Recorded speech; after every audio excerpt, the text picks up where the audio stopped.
आप सभी के हृदय में विराजमान परमात्मा को मेरी राम राम। तुलसीदास जी सीता माता की स्तुति करने के बाद अब फिर से अपने आराध्य भगवान राम के श्री चरणों में प्रणाम करने आ रहे हैं। क्या कहते हैं?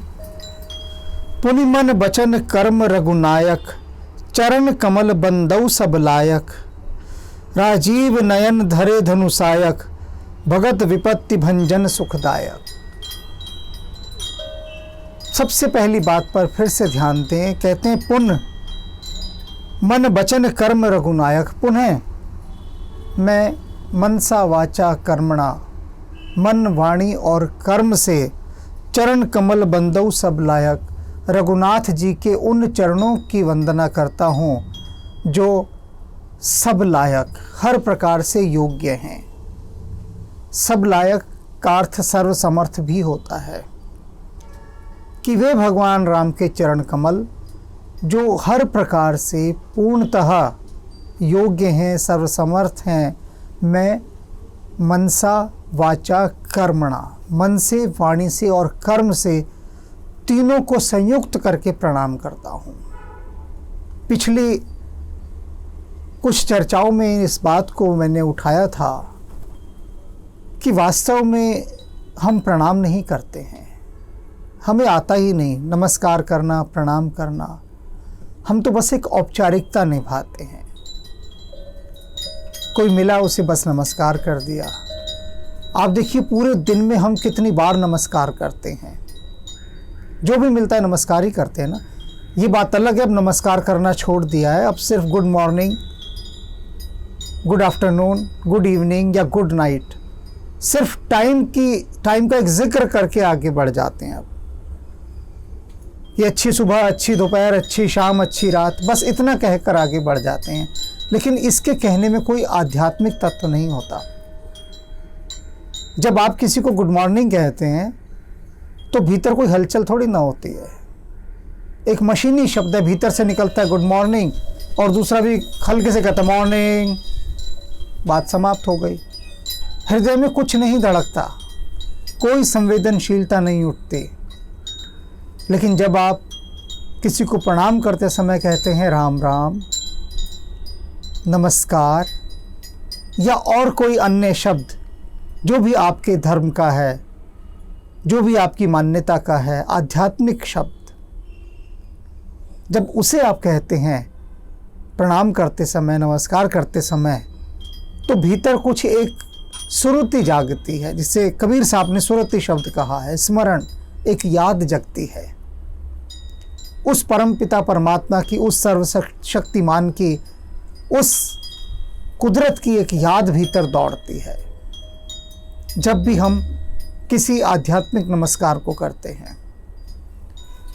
आप अपने घर के बुजुर्गों को नमस्कार करते होंगे। आपने देखा है जब आप उनके चरण छूकर प्रणाम करते हैं तब हृदय थोड़ा सा जुड़ जाता है उस समय। तो उस समय आपको कितना अच्छा लगता है मन को प्रणाम करना।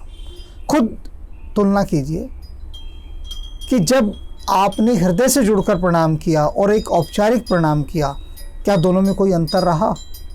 तो आप बिल्कुल स्पष्ट रूप से इस बात को जान जाएंगे। ये हमें लोक शिक्षा देने के लिए तुलसीदास जी कह रहे हैं कि मैं फिर से प्रणाम कर रहा हूँ। इतनी बार अभी तक राम को ही प्रणाम करते आए हैं। बालकांड में तुलसीदास जी जगह जगह पर प्रणाम कर रहे हैं। प्रत्येक वह वस्तु जो राम से संबंधित है, चाहे वह सजीव है या निर्जीव है, उसे नमस्कार करते आ रहे हैं, प्रणाम करते आ रहे हैं। और कैसे इस बात को वो रेखांकित कर रहे हैं, मन वचन कर्म, मन से आप किसी को नमस्कार कर रहे हैं तो मन में सच्चे रूप से होना चाहिए कि मैं इसे नमस्कार कर रहा हूँ। ऐसा नहीं हो कि सामने तो नमस्कार कर रहे हैं और भीतर उसके लिए अशुभ की कामना कर रहे हैं। कर्म से, और जो आपका कृत्य हो उसके प्रति नमस्कार करने का, उसके अंदर भी भाव होना चाहिए। नमस्कार करते समय भी नमस्कार करने की आपकी मुद्रा, आपका स्टाइल आपकी बॉडी लैंग्वेज ये साफ बता देती है कि आपका जो नमस्कार है वो कितनी डेप्थ से आ रहा है, कितनी गहराई से आ रहा है। बॉडी लैंग्वेज सब बता देती है। तो शरीर की जो मुद्रा है, उसकी जो भाषा है, वो भी मनसा वाचा कर्मणा, और वाणी में भी फिर वही चीज हो।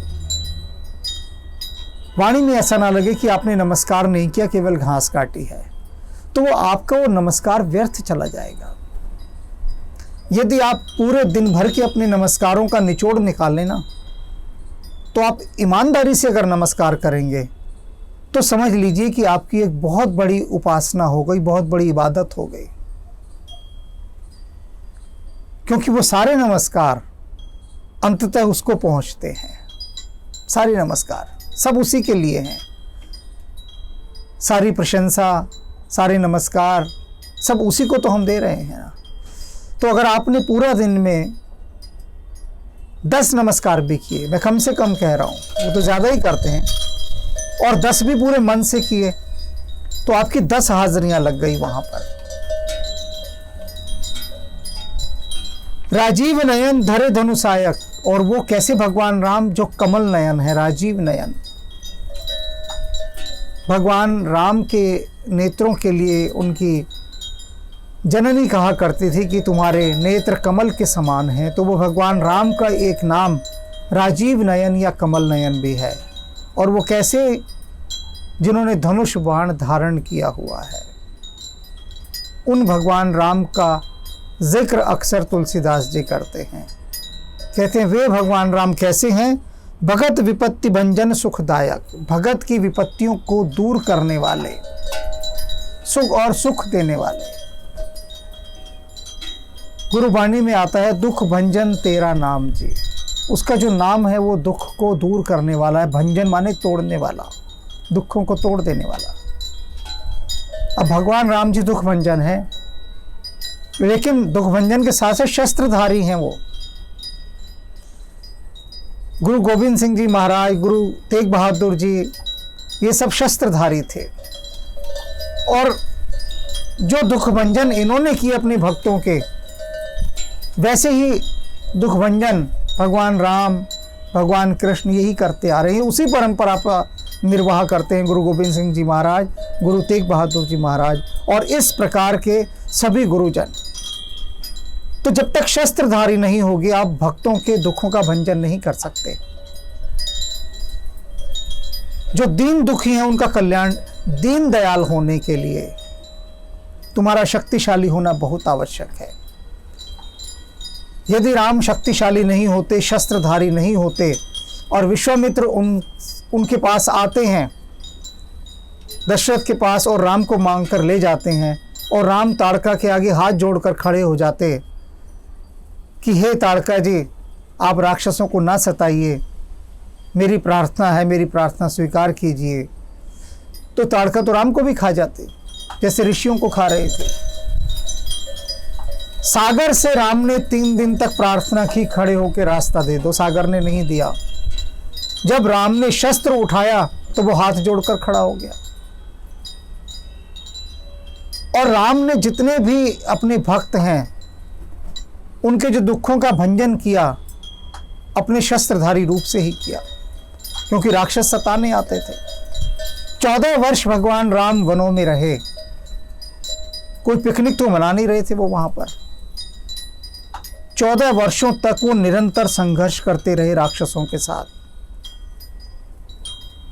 और संसार के लोगों का, जो दीन दुखी हैं, जो निर्बल है, उनकी रक्षा करते रहे।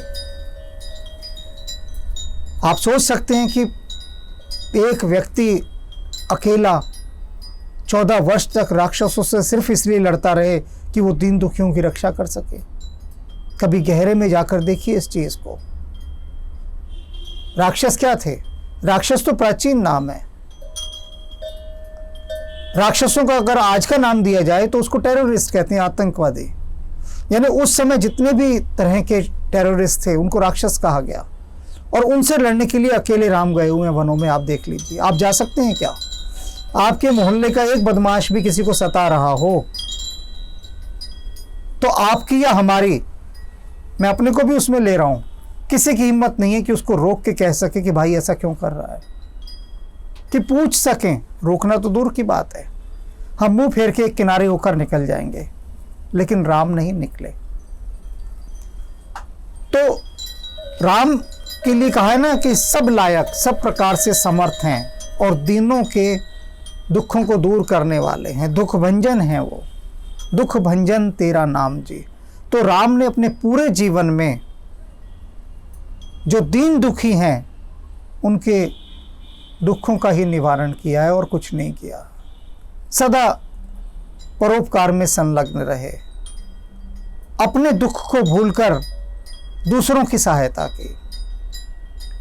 ये महिमा है राम की, और इसीलिए बार बार बारंबार लगातार तुलसीदास जी उनको प्रणाम करते हुए नहीं आगाते, उनकी तृप्ति नहीं होती। अब आगे सीता और राम के जो संयुक्त रूप है उनके बारे में कितनी सुंदर बात कही है। गिरा अर्थ जल वीच सम, कहत भिन्न न भिन्न, बंदो सीता राम पद जिन्हीं परम प्रिय खिन। कहते में सीता राम दो शब्द हैं, ये सीता और राम। कहते हैं दोनों दिखने में बड़े अलग अलग लगते हैं, सीता राम, कि सीता अलग है और राम अलग है, लेकिन ये बिल्कुल वैसे ही कहने में अलग अलग हैं जैसे कोई कहे जल और लहर, कोई कहे सागर और लहर। अब ये सागर और लहर दोनों कहने में तो बड़े भिन्न भिन्न लगते हैं, क्या आपको दोनों को अलग कर सकते हैं? यदि लहर सीता है तो सागर राम है। आप कहें सीता और राम दोनों तो अलग हैं, तो क्या सागर और लहर अलग हैं, या शब्द और अर्थ अलग अलग हैं? तुलसीदास जी यही बात कह रहे हैं कि जैसे शब्द और अर्थ दोनों संयुक्त होते हैं, लेकिन फिर भी लोग उनको अलग अलग करके देख लेते हैं।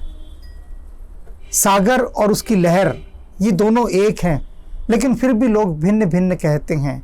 इसी तरह से सीता और राम दोनों एक हैं, लेकिन फिर भी लोग इनको भिन्न भिन्न कहते हैं, जो कि वास्तव में भिन्न नहीं है। और ये दोनों ही कैसे हैं? जिन्हीं परम प्रिय खिन, जिनको दीन दुखी बहुत प्रिय हैं। कौन है अति दीन को प्यारे?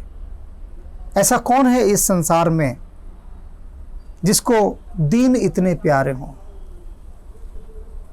तुलसीदास जी एक जगह कहते हैं ना, जाऊं कहाँ तजित चरण तिहारे, काको नाम पतित पावन जग, कौन है अति दीन को प्यारे। राम के अलावा कौन है ऐसा जिसको दीन दुखी इतने प्यारे हों? यानी जिस पर अत्याचार किया जा रहा है, जो सताया जा रहा है, उसकी रक्षा करने के लिए वो खुद आगे बढ़कर आए। कौन है ऐसा भला? और मैं पता नहीं क्यों बार बार देखता हूं तो लौट लौट कर मेरा हृदय गुरु गोविंद सिंह जी पर जाकर टिक जाता है कि किस प्रकार से उन्होंने दीनों के हित के लिए, गुरु तेग बहादुर जी ने और भगवान राम, आप कभी देखें इनके जीवन की गहराई में कि हम सच में किसी दूसरे की तकलीफ के लिए हम कभी आगे नहीं बढ़ते हैं। हमें सिर्फ अपने से मतलब होता है कि हमारा सब कुछ ठीक रहे, हमें दूसरे से क्या लेना देना, कोई हमें अर्थ नहीं होता। एक किसी बड़े अधिकारी के पास में बैठा था, उच्च अधिकारी थे बहुत, तो उनके पास उनका जो जूनियर बॉस था, उनकी शिकायत उनके किसी कर्मचारी ने की, और शिकायत में क्या लिखा कि ये जो मेरा बॉस है ये अपने पद और अधिकारों का दुरुपयोग कर रहा है और आप इसकी ओर ध्यान दें। तो मैंने उस उच्च अधिकारी से कहा कि आप एक्शन लेंगे ना अपने जूनियर बॉस, जो उसका बॉस है, उसके अगेंस्ट, उसने उसकी शिकायत की है। तो वो बहुत देर तक उस एप्लीकेशन की ओर देखते रहे, उस शिकायत की ओर, उस दरख्वास्त की ओर देखते रहे बहुत देर तक, और फिर बोले नहीं, मैं उसके अगेंस्ट कोई एक्शन नहीं लूँगा। तो मैंने कहा क्यों नहीं लेंगे भाई? आपकी कंपनी का एक आदमी बता रहा है कि उसका बॉस अपने पद और अधिकारों का दुरुपयोग कर रहा है और संस्था को नुकसान पहुंचा रहा है, तो आप क्यों नहीं उसे रोकेंगे?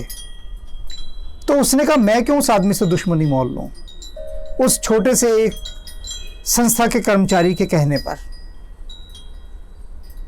अगर मैं इसके विरुद्ध कोई एक्शन लूंगा तो उसमें मैं बैठे बिठाए अपने लिए मुसीबत मोल लूंगा, अपना दिमाग खराब करूंगा, उसके ऊपर कार्रवाई करूंगा और वो अपने बचने के लिए हजार हाथ पैर मारेगा। जैसा कि उसने अपनी कंप्लेंट में कहा है कि ये करप्ट ऑफिसर है, तो वो करप्ट है तो उसके कितने लिंक होंगे ऊपर तक। अकेला तो करप्शन वो नहीं कर रहा होगा ना, तो जब नहीं कर रहा होगा उसके साथ जो लोग जुड़े हैं वो सब भी उसकी सहायता के लिए आएंगे। और मैं जो बेचारा ईमानदार आदमी हूं, उस कर्मचारी की शिकायत के चक्कर में मैं मारा जाऊंगा, उसका कुछ नहीं होगा, मैं उन सब का दुश्मन बन जाऊंगा, तो मैं क्यों उसके अगेंस्ट एक्शन लूं? लेकिन राम ने कभी ऐसा नहीं कहा कि ये जो राक्षस ऋषि मुनियों को खा रहे हैं, मुझे क्या लेना देना, मैं क्यों जाऊं उनकी रक्षा के लिए? ये जो आदिवासी जातियां, जनजातियां, उनको जो राक्षस खा जाते हैं, तो मैं क्यों उनकी रक्षा राक्षसों से करूं? मुझे क्या लेना देना, मुझे क्या बेनिफिट? राम ने ऐसा नहीं कहा। तो इसीलिए कह रहे हैं, दीन दुखी जिनको अति प्यारे हैं। संसार में विरले ही ऐसे लोग होते हैं जो संसार की कल्याण के लिए, संसार की रक्षा के लिए, परोपकार के लिए आते हैं। और राम का ये गुण अपूर्व है, अपूर्व गुण है राम का। मैंने तो अनुभव किया है, क्योंकि मैं राम की इन 14 वर्षों की यात्रा को कलम बंद कर रहा हूं, उन पर उपन्यास लिख रहा हूं, पल पल राम के साथ रहता हूं और अनुभव करता हूं कि किस प्रकार राम वनों में रह रहे हैं। आप सोचिए, आपको यदि मैं कहूं सरकारी पार्क में जाके एक रात सो जाइए, तो पहले तो आपके परिवार के लोग ही आपको अनुमति नहीं देंगे जाने की, खुद आपका मन उसकी अनुमति आपको नहीं देगा। एक सरकारी पार्क में रात को सोने में भी आप भय से थर थर कांपेंगे, सरकारी पार्क में। और राम तो वनों में सो रहे हैं जाके, 14 वर्ष तक जंगलों में। जंगल समझते हैं क्या होता है? जहाँ सांप, बिच्छू, शेर, भेड़िए, राक्षस और ना जाने कितने प्रकार के मच्छर, मक्खियाँ, कीटाणु भरे पड़े हैं। कोई आसान नहीं है जंगल में रहना, एक रात नहीं बिता सकते आप सरकारी पार्क में, और राम 14 वर्ष वनों में रहे। इतनी बात सोचकर ही आप अंदाजा लगाना शुरू कर दीजिए। और यूं ही नहीं रहे वहां पर, दीन दुखियों के रक्षार्थ रहे, राक्षसों से उन वनों में रह रहे जनजातियों को, ऋषि मुनियों को, सन्यासियों को उनसे बचाते रहे, लगातार उनसे लड़ते रहे, और आखिरकार उसका खामियाजा भी उनको भुगतना पड़ा। जो हानि उनकी हुई वो सबने देखा, सबने जाना, लेकिन उस हानि के बाद भी वे सुग्रीव की सहायता कर रहे हैं। तो जो दीन दयाल हैं, ये जो राम का गुण है, वही सीता का गुण है। और इसीलिए सीता और राम ये दोनों अलग नहीं हैं, संयुक्त हैं। बिल्कुल देखने में अलग अलग लगते हैं, जैसे कि सागर और उसकी लहर, जैसे कि दिया और उसकी बाती, जैसे कि शब्द और उसका अर्थ। तो आज का सार संक्षेप यही है कि जितना हो सके असहायों की सहायता किया कीजिए। यदि आप समर्थ हैं तो भगवान राम का स्मरण करके, गुरु गोविंद सिंह जी का स्मरण करके आप दीन दुखियों की सहायता करें, जो सताए गए हैं उनकी सहायता करें, जो अभावग्रस्त हैं, जो आपकी तरफ देख रहे हैं आस में भरकर, जितनी उनकी सहायता हो सके कीजिए। और उसके बाद मन, वाणी और कर्म के साथ जब भी करें किसी को नमस्कार, तो दिल की गहराइयों से नमस्कार करें। आपका वो नमस्कार सीताराम को ही जाकर मिलेगा।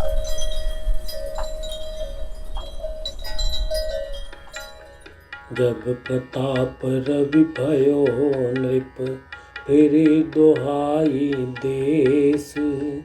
प्रजापाल अति भेद विधि, कतहु नहीं अगलेस। सब बस विष कर बाहुबल, निजपुर कीन प्रवेश। अर्थ धर्म काम आदि सुख, सेवई समय नरेश। जय लगी कहे पुराण श्रुति, एक एक सब जाग। 12 सहस्त्र सहस्त्र नृप, किए सहित अनुराग। नीलमहीधर शिखर सम, देखि विशाल बराहु। चपरी चलऊ है सुतु की नृप, आकि न होई निभाहु। निशा घोर गंभीर बन, पंथ न सुनहु सुजान। बसहु आज अस जानि तुम, जायो होत बिहान। तुलसी जसि भव तब्यता, तैसी मिलई सहाय। आपुन आवहि ताहि पही, ताहि तहा ले जाई। कपट बोरि बानी मितुल, बोलऊ जुगति समेत। नाम हमार भिखारी अब, निर्धन रहित निकेत। अब लगी मोहि न मिलऊ कोऊ, मैं न जनावऊ काहू। लोक मान्यता अनल सम, कर तप कानन दाहू। तुलसी देखी सुबेश बोली, मूड न चतुर नर। सुंदर के की पेख वचन, सुधा सम असन अहै। आदि सृष्टि उपजी जब ही, तब उत्पत्ति बै मोरी। नाम एक तन हेत तेहि, देना धरी बहोरी। सुन महिष असी नीति, जह तै नाम न कही नृप। मोहि तोहि पर अति प्रीति, सोई चतुरता विचारि तब। जरा मरण दुख रहित तन, समर जिते जनि को। एक छत्र रिपुहीन मही, राज कल्प सत हों। एमस्तु कहि कपट मुनि, बोला कुटिल बहोर। मिलब हमार बुलाब निज, कहू न हमहि न खोर। होई वृप बस कवन विधि, कहू कृपा करि सो। तुम तज दीन दयाल निज, हित ना देखऊं को। हस कई गए नरेश पद, स्वामी हों कृपाल। मोहिला की दुख सही, प्रभु सज्जन दीन दयाल। नित नूतन द्विज सहस सत, बरहु सहित परिवार। मैं तुमरे संकल्प लगी, दीनहि करब जीवनार। मैं आयुब सोई वेश धरी, पहचानऊ तब मोही। जब एकांत बोलाई सब कथा सुनाऊं तो ही। रिपु तेजसी अकेल अपि लघु करि गनई न ताहु। अजहु देत दुख रवि शशि सिर अवशेषित राहु। राजा के उपरोहित ही हरि ले गयो बहोर। ले राखे सिगिरि खो महु माया करि मति भोर। निपहर से पहचान गुरु ब्रह्म बस रहा न चेत। बरे तुरत सत सहस बर वृप कुटुम्ब समेत। बोले वृप सकोप तब नहीं कछु कीन विचार। जाई निशाचर हों नृप मूढ़ सहित परिवार। भूपति भावी मिटई नहीं यद्यपि न दूषण तोर। किए अन्यथा होई नहीं वृप श्राप अति घोर। भरद्वाज सुन जाहि जब होई विदाता बाम। दूरी मेरु सम जनक जम ताहि व्याल सम धाम। गए विभीषण पास पुनि कहूँ पुत्र बर मांग। तेहि मांगऊ भगवंत पद कमल अमल अनुराग। खाई सिंधु गंभीर अति चारऊ दिस फिर आव। कनक कोट मनि खचित दृढ़ बरनि न जाई बनाव। हरि प्रेरित जेहि कल्प जोई जात धान पति होई। सुर पर तापी अतुल बल दल समेत बस सोही। कुमुख अंक पन कुली सरद धूम केतु अतिकाय। एक एक जग जीत सक ऐसे सुबट निकाय। छुआ छीन बलहीन सुर सहज ही मिल हई आई। तब मारूं की छाड़ी हूँ भली बाती अपनाई।